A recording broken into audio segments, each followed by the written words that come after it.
ایک آدھ کوئی پیچھے سے کوئی ہاتھ ہلائے گا اور کچھ عقل لے کے آئے گا ان ملکوں کے اندر جو کہ غالباً فی الحال مل کے نہیں چلنا پا رہا. اور آپ سمجھتے ہیں کہ پھر اس طرح کا ماحول بن جائے گا کہ سارک کانفرنس جیسے چیزیں ہم دوبارہ دیکھ سکیں گے؟ لیکن ابھی آپ کیا آپشن لیں گے شہزاد صاحب؟ اس وقت جو صورتحال ملک میں بنی ہوئی ہے، ہمیں خوش ہونا چاہیے کہ اس طرح سے فوجی مشقیں ہو رہی ہیں، یا پھر ہمیں مایوس ہونا چاہیے کہ ہم اس لیول پر ناکام ہوئے ہیں؟ دیکھیے اب آپ کا سوال عجیب قسم کا ہے کہ اگر ہم یا اس پہ خوش ہوں تو اس پہ غم ہو جائیں، اس پہ یعنی ڈپلومیسی کے حساب سے دونوں ہی اس کے امپورٹنٹ عنصر ہیں. اگر کہیں پہ کچھ چیزیں ٹھیک ہو رہی ہیں تو کچھ چیزیں ٹھیک نہیں بھی ہو رہی ہیں. Doesn't really matter. آپ دونوں آپشنز لے رہے تو آپ کے دونوں آپشنز مارک کر لیتے ہیں. نہیں، میں دونوں میں سے ایک بھی آپشن نہیں دونوں میں سے کوئی آپشن، دونوں ہی غلط آپشن. بالکل ٹھیک ہے، آپ کوئی آپشن نہیں لے رہے. مظہر عباس صاحب آپ کے پاس آئیں گے. جو اس وقت پاکستان کی صورتحال ہے اس میں آپ کو لگتا ہے کہ کون سی چیز زیادہ امپورٹنٹ ہے جس پر ہمیں زیادہ فوکس کرنا چاہیے، اور جو دوسری طرف جیسے کہ سارک کا معاملہ ہوا ہے، کیا ہمیں اسے اگنور کر دینا چاہیے، یا پھر پہلے ہی جو بات ہو رہی تھی کہ ہم اسے اگنور نہ کریں، یہ اچھا نہیں ہوگا اگر ہم نے یہ ملاقاتوں کے حوالے سے کوئی پرابلمز کریٹ ہونے کی اجازت دے دی یا ہم نے ہونے دی اور وہی ہوا ہے؟ دیکھیں ویسے تو اگر آپ دیکھیں تو رشیا اور ایران کے ساتھ جو ایکسرسائزز ہیں وہ بہت امپورٹنٹ ہیں، اور کیونکہ پہلی مرتبہ جو ہے وہ رشین فورسز آپ کے ساتھ حصہ لے رہی ہیں ان ایکسرسائزز میں، اس میں کوئی شک نہیں ہے کہ ان کی بڑی امپورٹنس ہے. لیکن ٹائمنگ کے لحاظ سے میرا خیال ہے سارک کانفرنس کا ملتوی ہونا ہمارے لیے سیٹ بیک ہے. زیادہ مایوس کن. اس کی وجہ یہ ہے کہ اس کی ٹائمنگ دیکھیں. اس کی ٹائمنگ یہ ہے کہ جب آپ کے بارے میں یہ تاثر دیا جا رہا ہے کہ آپ دنیا میں آئسولیٹ ہو رہے ہیں، اور کانفرنس ملتوی ہو گئی ہے. جہاں تک میں نے دیکھا تھا ابھی ٹیلی ویژن کے اوپر کہ وہاں سے اعلان آ گیا ہے نیپال کا، جو کہ ظاہر چیئرمین ہے نیپال اس سارک کانفرنس کا، ان کی طرف سے آفیشیل اناؤنسمنٹ آ گیا ہے. تو اس لحاظ سے یہ بالکل سیٹ بیک ہے. دیکھیے سارک کبھی بھی ٹیک آف نہیں کر پائی. سارک ہاسٹیج رہی پاکستان انڈیا ریلیشن شپ کا. جو اس ریجن کے جس مقصد کے لیے سارک بنائی گئی تھی وہ مقاصد کبھی بھی سارک حاصل نہیں کر سکی، آگے بھی نہیں بڑھ سکی. وہ صرف آپ سارک چیمبرز بن گیا، یہ ساری چیزیں بن گئی، لیکن یہ ساری چیزیں ہاسٹیج ہو جاتی ہیں جب پاکستان انڈیا کے تعلقات آتے ہیں. اور پوزیشن تو یہ ہونی چاہیے تھی کہ جی انڈیا نے جس وجہ سے ملتوی کی ہے وہ وجہ سارک کے پریویو میں نہیں آتی، اور یہ پوزیشن سارک کے ممالک کو لینی چاہیے تھے کہ انڈیا نے جو ملتوی انڈیا نے نہ آنے سے انکار کیا ہے اور جو وجوہات بتائی ہیں وہ وجوہات سارک کے فورم پہ نہیں آ سکتی. تو یہ اس لیے میرا خیال ہے پاکستان کے لیے سیٹ بیک ہے کہ ایک پوزیشن جو سارک کو لینی چاہیے تھی سارک نے نہیں لی، اور انڈین پرسپیکٹو کو انہوں نے ایک طریقے سے ان کا جھکاؤ جو ہے وہ انڈین پرسپیکٹو کی طرف گیا. اور ایک ایسے موقع پہ جب ابھی اقوام متحدہ میں وزیر اعظم نواز شریف تقریر کر کے آئے، پھر ہندوستان کی وزیر خارجہ نے تقریر کی، اور وہاں جو ملاقاتیں اور اس کے حوالے سے وہاں جو پروپیگنڈا ہوتا رہا کہ پاکستان دنیا میں آئسولیٹ ہو رہا ہے، تو سارک کانفرنس کے ملتوی کا مطلب یہ کہ ہم ریجن میں بھی آئسولیٹ ہو گئے ہیں. تو میرے خیال میں سارک کا ملتوی ہونا زیادہ سیٹ بیک، زیادہ مایوس کن ہے یہ بات. آپ کے پاس آئیں گے امتیاز عالم صاحب. جیسے کہ مظہر عباس صاحب نے کہا کہ پاک انڈیا ریلیشن شپ کی وجہ سے ہاسٹیج بنا رہا ہے یہ سارک کا معاملہ، لیکن ہم نے کچھ دن پہلے جب بات کر رہے تھے سارک کا ہی پلیٹ فارم یوز کیا. چودھری نثار صاحب نے جب ایسی گفتگو کی تو ان کے ہی ہم منصب تھے، بھارتی ہم منصب، جو کہ ناراض ہو کر گئے. اس وقت جب یہ بات کی جا رہی تھی کہ چودھری نثار نے بہت ٹھیک بات کی، تو آپ نے اس پروگرام میں ایک بات کی تھی کہ ہمیں اس پر خوش نہیں ہونا چاہیے، کیونکہ اگر یہ سربراہ کانفرنس یہاں سے ملتوی ہوتی ہے، پاکستان کی کوئی غلطی سامنے آتی ہے، تو پھر ہمارے لیے بہت مایوس کن بات ہوگی، بہت غلط بات ہوگی. اور اب ہم دیکھ رہے ہیں کہ ایسا کچھ ہو رہا ہے. آپ کو کیا لگتا ہے جو اس وقت ہوا وہ ٹھیک تھا؟ جو اب سچویشن بن رہی ہے کیا یہی سچویشن بننی تھی؟ ہماری طرف سے سب کچھ ٹھیک ہوا، دوسری طرف سے غلطیاں ہوئی، یا ہم غلط ہیں؟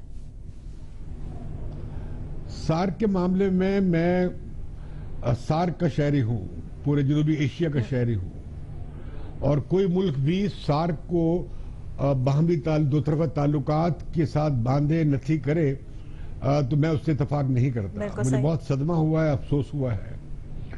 مجھے یاد پڑتا ہے 16 سال سے ہم سیپما کے پلیٹ فارم سے ہم سارک کی باڈی ہے ریکگنائز میڈیا کی، اور ہم اس کی کوشش کرتے رہے. مجھے یاد ہے جب 2002 اور 2003 میں سارک سمٹ نیپال میں ہوا تو اس سے پہلے پارلیمنٹ پہ حملہ ہو گیا تھا، تو بڑی مشکل پیش آئی ہمیں سارک کے ساتھ ساتھ اپنا جرنلسٹ سبمٹ کرنے میں، لیکن ہمارے دوست 8 ملکوں سے گئے اور ہم دبئی کے راستے اور بنگلہ دیش کے راستے کھٹمنڈو پہنچے اور ہم نے کانفرنس کی. وہیں جنرل مشرف اچانک اٹھے، جا کے انہوں نے واجپئی سے ہاتھ ملایا اور صورتحال بالکل بدل گئی. تو میں سمجھتا ہوں کہ یہ ہندوستان پاکستان میں یہ بڑا عذاب ہے کہ جب بگڑنے پہ آئیں تو نارمل مہذب معمول کیے جو فورمز ہیں ہم ان سے بھی آنکھیں چرانا شروع کر دیتے ہیں، انہیں بھی سبورٹ کر دیتے ہیں. سفارت کاری بند ہو جاتی ہے، سفیر نکال دیے جاتے ہیں، ٹریڈ بند ہو جاتی ہے. ابھی بات ہو رہی ہے کہ جی MFN اسٹیٹس واپس لے لیں گے. کل پاکستان کی $300 بلین کی ایکسپورٹ ہے اور ہندوستان کی $2 ارب سے زیادہ پاکستان کو ایکسپورٹ ہے. تو وہ کریں گے تو کیا کریں گے اس سے؟ پہلے ہم نے کون سا ٹریڈ کو بڑھایا ہے یہاں پہ؟ تو میں کہنا ہی چاہتا ہوں کہ سارک ایک اچھا فورم تھا جو بنا اس لیے تھا کہ چھوٹے ملک بیٹھ کر بڑے ملک کے ساتھ علاقائی معاملات میں بات کر سکے، اور اس میں ہر ایک کو ویٹو حاصل ہے، تو سب برابر ہیں اس میں، اور اس کا ایجنڈا بہت اچھا ہے. یہ کہنا کہ کچھ نہیں ہوا سارک میں سمجھتا ہوں جاتی ہے. سارک کے پیچھے جو سارک میں جو شہریوں کا فورم تھا، سیفما جیسی اور دوسری باڈیز تھی، انہوں نے بہت زبردست ریکمنڈیشنز کی ہیں ٹورزم کے حوالے سے، ساؤتھ ایشین یونین کے حوالے سے، ٹیرف کے حوالے سے، کسٹم یونین کے حوالے سے. بہت کام ہوا ہے اس پہ. معاملہ صرف یہ ہے کہ ہم اس پر امپلیمنٹیشن نہیں کر رہے ہیں، اور ہم بنیادی طور پر جو افسوسناک بات ہے ہندوستان پاکستان کے درمیان جو یہ چپکلش چلتی ہے، تو وہ پھر باقی سب اچھے امتیاز صاحب correct me if I am wrong کہ 2 دن پہلے اسلام آباد میں کانفرنس ہوئی، سارک کے جتنے بھی ریپریزنٹیٹیوز تھے وہاں موجود تھے، انسداد بدعنوانی کے حوالے سے اس پر بات چیت ہوئی. تو اب کیا ہوا 2 دن کے اندر کہ اچانک اتنی بڑی تبدیلی آ گئی؟ اس 2 دن پہلے سب نے شرکت کی تھی اس میں. آپ نے آج ایک خبر اور پڑھی ہوگی کہ مظفر آباد اور جو کشمیر کے درمیان جو بس تھی، وہ ٹرک سروس جو تھی وہ آج پھر بحال ہو گئی ہے. اس کے باوجود کہ کرفیو لگا ہوا ہے، اتنا ٹینشن ہے، یہ خوش آئند بات ہے. اسی طریقے سے ابھی تک ہمارے سفیر نکالے نہیں گئے ہیں ایک دوسرے کے، حالانکہ مشکلات بنائی ہوئی ہیں. تو میں سمجھتا ہوں کہ ہندوستان پاکستان کی پرانی ریت چھوڑیں. اب مسئلہ یہ ہے کہ جو مودی کا مسئلہ یہ ہے کہ وہ کہاں لے گئے کہ سرجیکل سٹرائک ہوگی اور یہ ہوگا اور ہم ایک کے مقابلے میں 10 لیں گے. وہ جب زمین پر آئے ہیں تو انہیں کچھ ڈیمانسٹریٹو یعنی مظاہرہ کرنے کے لیے بھی دکھانا ہے، جو انہوں نے جذبات انگیخت کیے تھے کہ ہم بہت کر رہے ہیں، تجارت بند کر دیں گے، فلاں کر دیں گے. اب جیسے مثال کل ہم نے بحث کی انڈس واٹر ٹریٹی پہ، اب ان کی جو رائٹر کی رپورٹ میں نے پڑھی ہے اس میں یہ سوال زیر بحث ہی نہیں آیا کہ انڈس واٹر ٹریٹی ختم کرنے جا رہے ہیں. البتہ وہ وہاں پہ ایکسپیڈائٹ کرنے جا رہے ہیں. امتیاز صاحب بہت اہم پوائنٹس آپ نے اٹھائے ہیں، اور آپ بھی امتیاز صاحب یہ کہہ رہے ہیں کہ یہ زیادہ مایوس کن ہے کہ سارک کی کانفرنس نہیں ہو سکی، اس پر بہت زیادہ کام کیا گیا، اور یقیناً ایک بات میں آپ کو اور عرض کر دوں. جی ایک بات میں چھوٹی سی کر دوں کہ ہندوستان نے 4 ملکی اتحاد بھی بنا لیا ہے، 3 ملکی اتحاد بھی بنا لیا ہے، اور bilateral free trade agreement بھی کر لیے ہیں. اگر سارک ختم ہوتا ہے تو میرا خیال ہے کہ شاید نقصان صرف پاکستان کا ہوگا. اچھا، یہی سوال لے کر آگے بڑھتے ہیں. حسن نثار صاحب، سارک کا یہ جو معاملہ ہوا ہے، اگر یہ سارک کی ملتوی ہو جاتی ہے، کانفرنس دوبارہ نہیں ہوتی ہے، تو اس کا کیا صرف نقصان پاکستان کو ہوگا، یا پھر اور جو پازیٹیو چیزیں ہو رہی ہیں، جو مشقیں ہو رہی ہیں، ہمیں اس پر خوش ہونا چاہیے اور اس حوالے سے آگے چل کر اور کوئی اقدامات کرنے چاہیے؟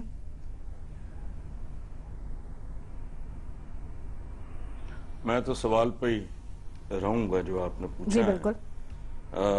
اس کے بعد امتیاز عالم صاحب سے جان کی امان پاؤں گا. ایک آپ نے بڑی انتہا پسندانہ قسم کا ہے یہ کہ خوشی اور مایوسی، بھائی اس کے درمیان بھی ایک کیفیت ہوتی ہے جو کافی خوشگوار ہوتی ہے. رہ گیا آپ کا ساکھ، تو یہ انفرٹینمنٹ قسم کی کوئی شے ہے ڈپلومیسی کی دنیا میں نا. یہ اس کا انفرٹینمنٹ، یہ OIC کی کو کزن ٹائپ چیز ہے. اچھا.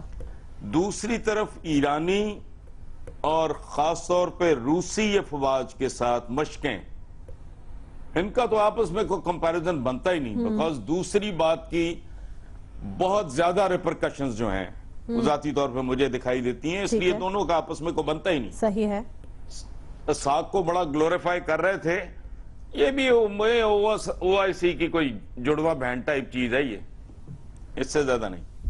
ٹھیک ہے، تو آپ کہہ رہے ہیں ڈپلومیسی کی دنیا کی انفرٹینمنٹ ہے، آپ نے کوئی آپشن نہیں لیا، اور آپ کہہ رہے ہیں دوسری چیز کی بہت زیادہ امپورٹنس ہے۔ صافی صاحب، کیا آپ مانتے ہیں کہ ڈپلومیسی کی دنیا کی انفرٹینمنٹ ہے اور اس کی کوئی خاص حیثیت نہیں ہے؟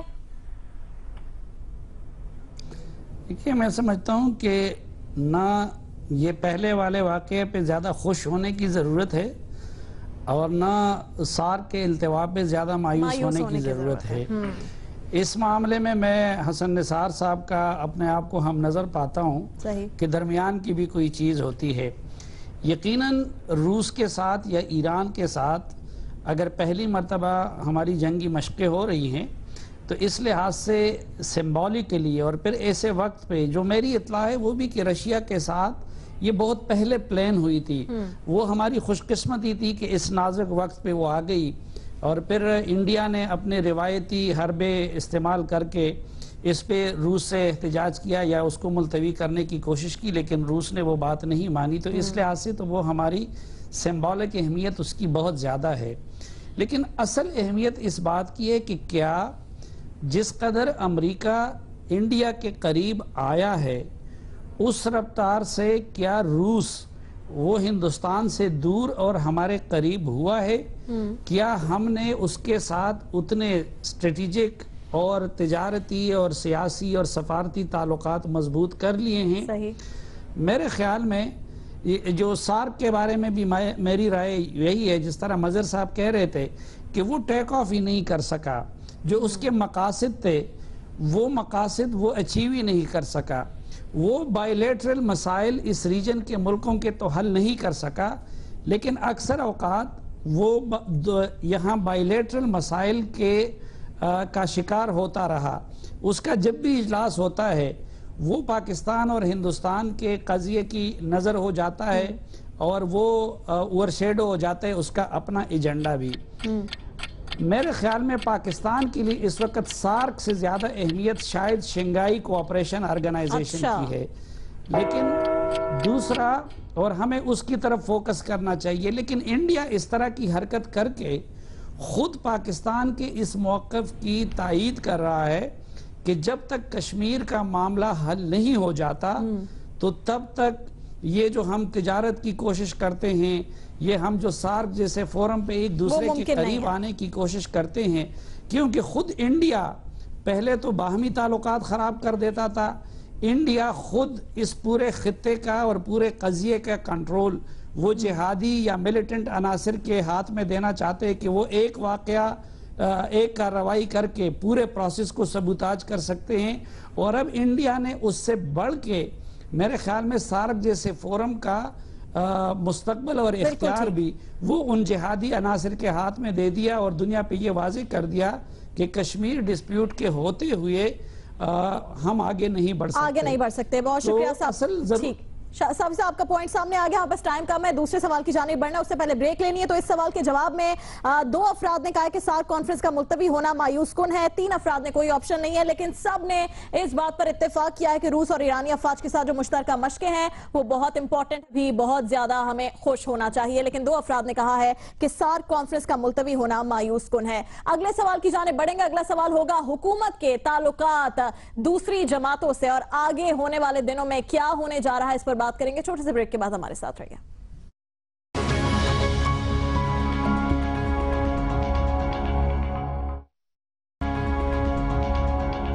Welcome back to report card. ہر گزرتا دن مسلم لیگ کی نون کے لیے نئی مشکلات پیدا کر رہا ہے۔ ایک طرف تحریک انصاف کے کپتان پاناما لیکس کی تحقیقات کے معاملے پر رائے ونڈ مارچ کے لیے تیار ہیں، تو دوسری طرف سپریم کورٹ نے بھی تحریک انصاف اور جماعت اسلامی کی پاناما لیکس سے متعلق درخواستیں سماعت کے لیے منظور کر لی ہیں۔ الیکشن کمیشن بھی نااہلی ریفرنسز کے حوالے سے اپنی کارروائی کا آغاز کر چکا ہے۔ تاہم حکومت کی جانب سے جہاں قانونی میدان میں تحریک انصاف کو منہ توڑ جواب دینے کا اندیا دیا جا رہا ہے، تو وہیں پنجاب حکومت تحریک انصاف کے رائے ونڈ مارچ کو فول پروف سیکیورٹی دینے کا اعلان بھی کر چکی ہے۔ پاناما لیکس کے معاملے پر عدالتی کارروائی کی آغاز اور کپتان کی احتجاجی تحریک کی روشنی میں رپورٹ کارڈ کا دوسرا سوال یہ ہے کہ پاناما لیکس کی عدالتی تفتیش یا اب سڑکوں پر احتجاج حکومت کے لیے زیادہ پریشان کن بات کیا ہوگی؟ سب سے پہلے بات کریں گے سلیم صافی صاحب سے۔ صافی صاحب، حکومت نے اب خود موقع دیا ہے عمران خان کو کہ وہ اس طرح سے احتجاج کریں، جس طرح کے پہلے دھاندلی کی تحقیقات نہیں کی اور ہلکے نہیں نہیں کھلوائے اور عمران خان نے کہا کہ مجھے اب موقع مل گیا ہے سڑکوں پر احتجاج کرنے کا. حکومت کے لیے زیادہ پریشان کن بات کیا ہوگی؟ حکومت کے لیے تو ایک پریشان کن بات ہو سکتی ہے اور وہ یہ کہ اس کی حکومت کے خاتمے کا کوئی خطرہ ہو، کیونکہ یہی حکمرانی ہی ان کی سب کچھ ہے. اس کا ابھی کوئی خطرہ ان کو نظر نہیں آتا. اچھا. بلکہ وقت کے ساتھ ساتھ وہ جو خطرات تھے وہ ٹلتے گئے. اس لیے ان کو تو اس چیز کی، باقی ملک جس طرف بھی جاتا ہے اس کی انہیں کوئی پرواہ نہیں ہے. تو صافی صاحب اگر انہیں خوف نہیں تھا کہ ان کی حکومت جا سکتی ہے تو پھر تحقیقات کیوں نہیں کرائیں پاناما لیکس کے معاملے کی؟ نہیں، وہ پاناما لیکس کو حکومت جس طرح ڈیل دینا چاہتی تھی وہ اس میں حکومت کامیاب ہو گئی. اچھا. کیونکہ عمران خان صاحب اور زرداری صاحب جیسے اپوزیشن لیڈروں کے ہوتے ہوئے اس حکومت کے لیے ہر خطرہ جو ہے، یہ دیکھیں ہر مرتبہ یہ میاں نواز شریف صاحب یہ خود اپنے اتنے حکومت کے گرانے کے اتنے ماہر ہیں کہ کبھی بھی انہوں نے 2 سال سے زیادہ حکومت نہیں کی ہے اس سے باری مینڈیٹ کے ساتھ.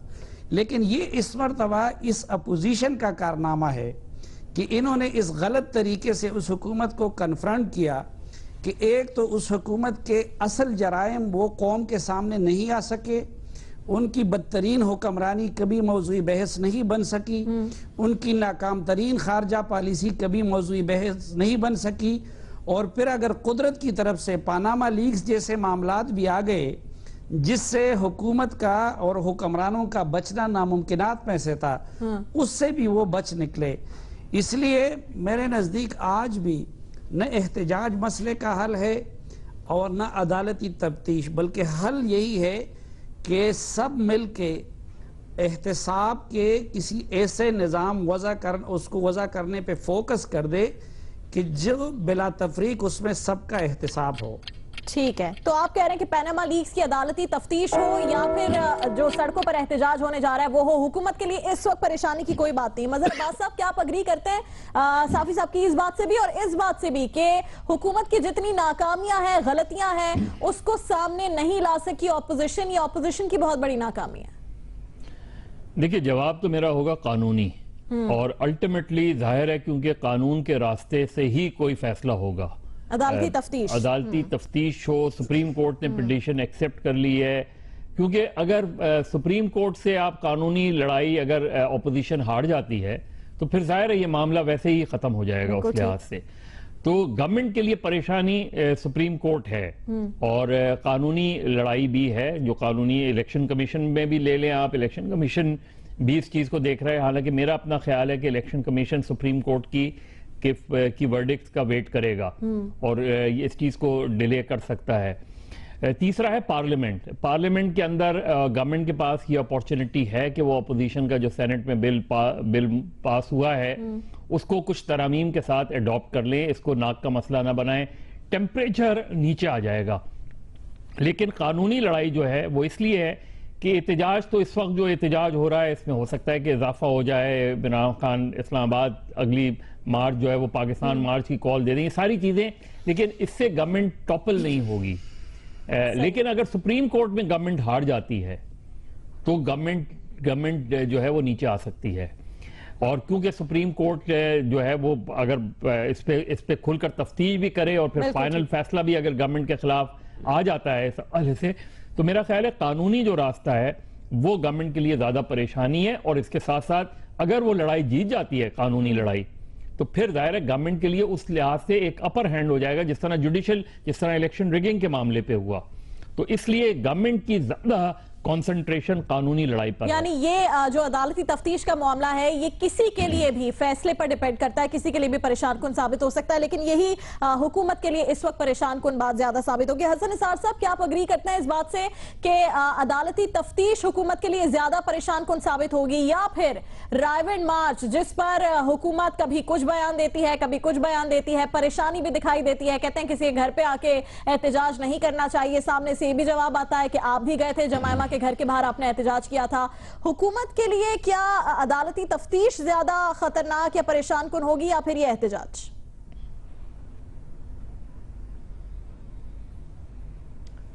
دیکھیں اگر آپ کے سوال کا اگر تو میں لٹھ مار سیدھا جواب دوں تو میرے لیے مسائل کھڑے ہو جائیں گے.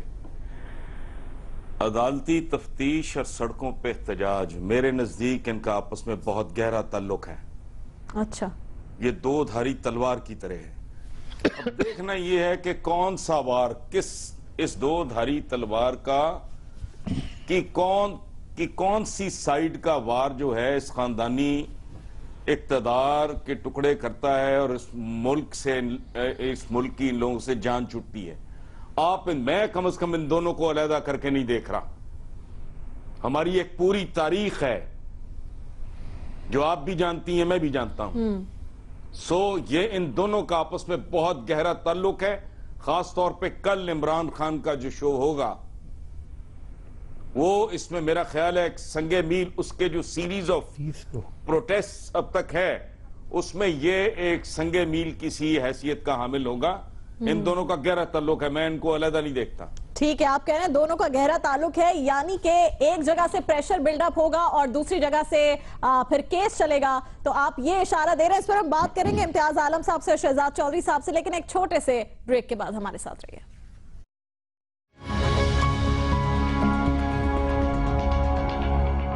Welcome back to the program. Imtiaz Alam صاحب آپ کے پاس آتے ہیں. حسن صاحب نے ایک ہنٹ دینے کی کوشش کی اور اس طرف اشارہ کیا کہ عدالتی تفتیش اور سڑکوں پر احتجاج ایک ساتھ ہونا بہت ضروری ہے. آپ اگری کرتے ہیں اس سے یا آپ کو لگتا ہے کوئی ایک چیز ہے جو کہ حکومت کے لیے زیادہ پریشان کن ثابت ہوگی؟ دیکھیے اپوزیشن جو ہے ہر محاذ پہ لڑ رہی ہے. الیکشن کمیشن میں بھی لڑ رہی ہے, پارلیمنٹ میں بھی لڑ رہی ہے, عدالت بھی گئی ہے, سڑکوں پہ بھی ہے, خاص طور پہ عمران خان. ان میں تضاد نہیں ہے لیکن ایک دوسرے کو لے کے بیٹھ سکتا ہے. عدالت کے معاملے پہ میں کمنٹ نہیں کروں گا. وہ میٹر آف سبجیکٹس ہو جائے گا. عدالت کیا فیصلہ کرتی ہے کیا نہیں کرتی ہے مجھے معلوم نہیں ہے. دوسری بات یہ ہے کہ جہاں تک تعلق ہے ان کے ایجیٹیشن کا, خود عمران خان نے آج اعلان کیا ہے کہ یہ آخری نہیں ہے. ورنہ پہلے یہ تھا کہ آخری مارکہ ہوگا, اس کے بعد بھی وہ ایجیٹیشن جاری رکھیں گے. اور میرا خیال رفتہ رفتہ عمران خان اس طرف چلیں گے کہ وہ اپنے ایجیٹیشن کو ایک لیول رکھیں. میرا خیال یہ ہے کہ میرا مشورہ یہ ہے عمران خان کو کہ ذرا آہستہ آہستہ چلیں. پوری کیٹل کو 100 ڈگری پہ نا ٹیمپریچر کو لے جائیں, بلکہ یہ ہے کہ تھوڑا تھوڑا اپنا بلڈ کرتے رہیں پروسیس. مجھے اس سے کوئی حکومت جاتی نظر نہیں آ رہی سارے پروسیس سے. اور آپشن خوش یا مایوس نہیں, آپشن کیا دے رہی ہیں آپ کہ زیادہ پریشان کن کیا بات ہوگی, عدالتی تفتیش یا پھر سڑکوں پر احتجاج؟ میں نے کہا عدالت کے بارے میں تو میرے پاس کوئی ایسا نہیں ہے. یہ تو نہیں کہہ رہے کہ عدالت فیصلہ کیا کرے گی, لیکن اگر یہ معاملہ کسی کا بھی کوئی معاملہ عدالت میں جاتا ہے آپ لوگوں نے کر دینا ہے. آپ لوگوں نے میڈیا پہ شرطیں لگانی شروع کر دینی ہے کچھ عرصے کے بعد. امتیاز ہم نے کیا شرطیں لگائی ہیں؟ ہم کوئی شرط نہیں لگا رہے. میری بات یاد رکھیے, پاکستانی میڈیا پہ شرطیں لگیں گی کیا فیصلہ ہونے جا رہا ہے. صاحب آپ اگری کرتے ہیں یہ پاکستان میڈیا پہ کہ میں سیاسی معاملات کے عدالت میں سیاسی معاملات کے فیصلے یا عدالتی کو کے حق میں نہیں ہوں, نہ ہی میں فوج کے کو کے حق میں ہوں, نہ ہی کسی اور یہ کوئی اور سیاسی معاملہ تو نہیں. جو لوگ 15 سال کے لیے فارغ کرنا چاہتے ہیں سیاسی نظام کو, بتائیں تو اس لانا کیا چاہتے ہیں. وہ حسن صاحب سے پوچھ لیں. وہ حسن صاحب سے پوچھا. آپ کہہ رہے ہیں کہ دونوں چیزیں پریشان کو نہیں ہے فی الحال, آپ کو لگ رہا ہے. شہزاد چودھری صاحب کیا آپ اگری کرتے ہیں؟ میں نے یہ نہیں کہا, میں نے کہا کہ میں کہہ رہا ہوں کہ دونوں چیزیں ملی ہوئی ہیں, ایک دوسرے پہ افیکٹ کریں گی. تو آپ دونوں کا آپشن لینا, جو کہ آپ اور حسن نثار صاحب ایک پیج پر آ گئے ہیں. یہ تو کمال بات ہے, تالیاں. حسن صاحب سیاسی انالیسس کی بات ہے نا. بالکل ٹھیک ہے. آپ کہہ رہے ہیں کہ حسن نثار صاحب انسان ہیں یا حسن نثار ہیں, یہ کوئی سوال ہوا؟ آپ کا جواب کیا ہے؟ کوئی سوال ہے؟ حسن صاحب یہ کیا گفتگو, آپ کہیں یہ رپورٹ کارڈ ہے یا پتہ نہیں کیا ہے, میں کیسے فیصلہ کر رہا ہوں؟ ہم یہ کیوں کہیں گے کہ یہ رپورٹ کارڈ ہے یا پتہ نہیں کیا ہے, جو آپ نے پہلا سوال کیا آپ لوگوں نے کیا آپشن دینی شروع کر دیے؟ حسن صاحب یہ کیا آپشن ہے یار؟ صافی صاحب یہ کیا گفتگو ہے؟ میرے جواب میں بھی ہے جی, یہ اس کو جو ہے نا آپ سپیکر کی اس پہ میں اس کو ایکسپنج کر لے, حذف کر لے کارروائی سے, اور میرے جواب میں بھی عدالتی تفتیش لکھ لے. عدالتی تفتیش لکھ لیں. یہ تبدیلی کیسے آئی؟ اس طرح کی گفتگو جب ہو جاتی ہے سیاست یا صحافت میں, تو پھر پھر سب کو رخصت کرنے کے لیے عموماً فورسز کے لوگ آتے ہیں، لہٰذا آپ شہزاد چودھری صاحب شہزاد چودھری صاحب آپ بتائیے، آپ کے پاس ہم آخر میں اس لیے آئے کہ ہماری بچت ہو جائے کرے تھوڑی سی، آپ کو کیا لگتا ہے؟ شہزاد چودھری صاحب کا کوئی حکومت ٹیک اوور کرنے کا پروگرام نہیں. شہزاد صاحب شاید مجھے ہی کرنا پڑے کچھ نہ کچھ. صاحب پلیز کچھ کریں، یہ معاملہ حل کرائیں. جی حسن نثار صاحب نے بڑی انٹرسٹنگ ایک بات کی، جو کہ ان کو کہا کہ دونوں لازم و ملزوم ہیں، اور یہ بڑی حد تک حقیقت ہو بھی سکتی ہے. کوئی نہ کوئی اثر وہاں پہ شاید ایک چیز کا دوسرے پہ جا سکتا ہے. لیکن at the end of the day Imran Khan جب اگر جاتے ہیں جو بھی اپنی تحریک کرتے ہیں یا جو دھرنا دیتے ہیں واٹ ایور، اس کا مقصد کیا ہے؟ کہ نواز شریف کی حکومت گر جائے اپیرنٹلی. اچھا، اب اگر نواز شریف کی حکومت گر جاتی ہے تو نواز شریف تو چلا گیا، تو باقی جو اس کے حواری ہیں، جو باقی نیچے لوگ ہیں، جو کہ غالباً ہو سکتا ہے کہ نواز شریف سے بھی بڑھ کے فنکار اور کاریگر ہوں، ان کا کیا بنے گا؟ پاکستان پیپلز پارٹی کے لوگ ہیں، ان کا کیا بنے گا؟ باقی سیاستدان ہیں، ان کا کیا بنے گا؟ تو یہ اس لیے میں ایگری نہیں کرتا عمران خان کے اس پرٹیکولر سٹیپ سے کہ صرف یونیفوکل ہے، صرف ایک مقصد حاصل کرتا ہے. میرا مقصد یہ ہونا چاہیے کہ میں تمام سیاستدانوں کو کسی نہ کسی قید لیگل یا اخلاقی اس کور کے نیچے لے کے آؤں جہاں پر وہ آئندہ اس قسم کا کام نہ کر سکیں. اب اگر اخلاقی میرے پاس پاسبلٹی نہیں ہے کہ میرا معاشرہ اتنا کمزور ہے، اور حسن نثار صاحب بارہا کہہ چکے ہیں کہ اس ملک کا مسئلہ اخلاقیات کا ہے، معاشیات کا نہیں ہے، تو اگر یہ مسائل ہیں تو پھر صرف میرے پاس قانون اویلیبل ہے جو کہ وہ اخلاقی قدریں لاگو کر سکتا ہے. تو اس لیے مجھے اگر قانونی پہلوؤں کی طرف جانا ہے، جہاں پر قوانین بنے، جہاں پر پارلیمنٹ ڈسکشن کرے، جہاں پر پارلیمنٹ ایسے قوانین بنائے جو کہ میک شور کریں کہ اس قسم کے لوگوں کو بالکل قرار واقعی سزائیں دی جائیں اور آئندہ کسی کی جرت نہ ہو اور کم سے کم کیا جا سکے اس قسم کی کرپشن کو، تو پھر مجھے یہ حکم اگر عدالت کی طرف سے آئے تو پھر یہ پارلیمنٹ کرے گی، پھر یہ سیاست کرے گی. ورنہ اس سیاست کے لیے عمران خان کا رائے ونڈ جانے سے بہتر عمل اور کوئی ہو ہی نہیں سکتا، کیونکہ وہ بہت خوش ہیں کہ سب کچھ ضائع ہو رہا ہے اس ساری سڑک کے اوپر، اور لیگل اور قانونی طریقہ جو لینا چاہیے تھا وہ نہیں لیا جا رہا. بالکل ٹھیک ہے. تو آپ بھی یہ سمجھتے ہیں کہ زیادہ پریشان؟ رابعہ ان دونوں آپشن سے ایک زیادہ پریشان کن آپشن ہو سکتا ہے حکومت کے لیے، جس کی طرف خان صاحب نہیں آ رہے، وہ ہے قومی اسمبلی اور باقی اسمبلیوں سے استعفیٰ اور کے پی اسمبلی توڑنا. اس کے بعد نواز شریف کا بچنا ممکن، لیکن وہ کام اس لیے وہ نہیں کر رہے کہ اپنے لوگوں پہ یا اعتبار نہیں ہے ان کو، یا یہ لوگ یا ان کو خود اپنی تحریک کی کامیابی کا یقین نہیں ہے. ورنہ اگر کل انہوں نے استعفے دے دیے تو یہ حکومت ہل جائے گی. بالکل ٹھیک ہے. شہزاد صاحب آپ جی حسن صاحب اگر تو نہیں رابعہ ایک منٹ اگر تو یہ بات صرف میں ایک جملہ ایڈ کرنا چاہ رہا ہوں. ایک منٹ سر، اگر تو نواز شریف کو گرانا مقصود ہے، اگر تو نواز شریف کو صرف گرانا مقصود ہے، اس کی حکومت کو گرانا مقصود ہے، پھر تو یہ ایون ریزگنیشن والا معاملہ بھی ٹھیک ہے. لیکن شاہ صاحب آپ کو نہیں لگتا کہ ابھی نواز شریف کی حکومت کو گرانا زیادہ مقصود نہیں، بلکہ جو آگے کی تیاری الیکشنز کی وہ زیادہ ہو رہا ہے؟ میں تو یہ چاہتا ہوں کہ اس کے اوپر قانونی چارہ کو جو عدالتی تفتیش. حسن صاحب رابعہ، میں صرف ایک بات ایڈ کرنا چاہ رہا ہوں، وہ یہ ہے کہ اگر نواز شریف یا نون لیگ کی حکومت کا تختہ الٹنا مقصد ہے تو یہ بہت ہی گھٹیا مقصد ہے. اچھا، یعنی کوئی نتھا سنگھ کی جگہ کوئی پریم سنگھ آ جائے گا. میرے نزدیک عمران خان کا ہدف یہ نہیں ہے کہ ایک فرد کو ریپلیس کر دیا جائے، اس کا ہدف یہ ہے کہ اس ملک میں موٹی گردنوں والوں کے احتساب کی نظام کو روایت کا آغاز کیا جائے. احتساب کا کلچر، اس کے لیے حکومت کو الٹانا نہیں، کوئی نہ کوئی قانون چاہیے. یہ مزید صاحب بیچ میں کاش یہ ایسا ہوتا، لیکن لگتا نہیں ہے کہ ہدف یہ ہے. ہدف حکومت کو گرانا ہے ہر طریقے سے، تو پکڑنی سب ہدف یہ نہیں. اگر ہدف یہ ہو کہ ایک کمپریہنسو سسٹم آف اکاؤنٹیبلٹی بن جائے وہ ٹھیک ہے. گردن ہی تو پکڑی نہیں جاتی نا حسن صاحب، یہی تو مسئلہ ہے. چلے ٹھیک ہے، آپ سب کے آپشن سامنے آ گئے ہیں، اور اب اس سوال کو ڈیفرنٹ قسم کے پریشرز ہیں نا جی، آدمی عدالت بھی عوام بھی. بالکل ٹھیک ہے، اس سوال کو یہیں پہ ہم وائنڈ اپ کرتے ہیں اور بڑھتے ہیں اپنے ریپڈ فائر کی جانب، جس کے لیے ہمارے پاس بہت کم ٹائم ہے. ہاں صرف آپشنز اب دے سکتے ہیں. شاہد آفریدی کی خواہش پر انہیں گرینڈ فیئرویل ملنا چاہیے یا پھر نہیں؟ ہاں یا نہیں میں اس کے جوابات دینا ہے. صافی صاحب آپ بتائیے سب سے پہلے. ان کو بھی ملنا چاہیے، اور ان کے ساتھ جو دو ضعیف ہے نجم سیٹھی صاحب ہمارے محترم اور شہریار صاحب، ان کو بھی ایک فیئرویل ملنا چاہیے.